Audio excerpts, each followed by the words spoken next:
I used clear resin and let it sit overnight, and the Santa head is beautiful. It also has a little bit of holly berry at the bottom. You can see I did over pour. Try not to do that because resin is quite expensive. With Waverly chalk paint in crimson, and then I sealed the paint with DIY's Big Top.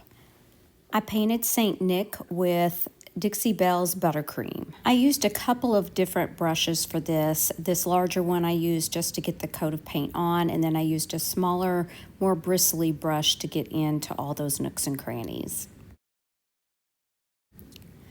Once the paint was dry, I used some Fusion Antiquing glaze, and I painted this all over the Santa Claus, making sure to get down in all of those crevices. And then I went back with a dry paper towel and wiped off the excess.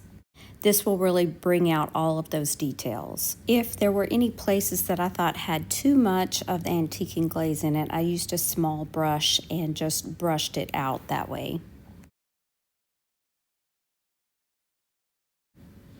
IOD did have a new release in their gilded transfers. I didn't purchase them yet because I still have one from last year that I hadn't used.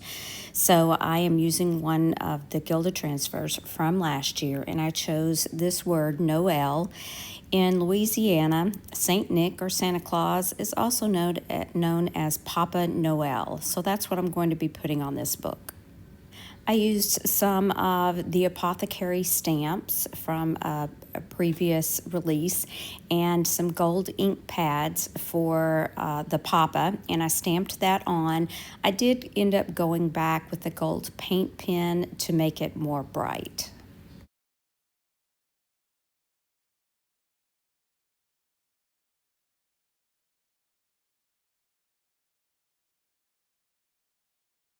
The spine of the book, I also chose the words Merry and Christmas from last year's gilded transfer.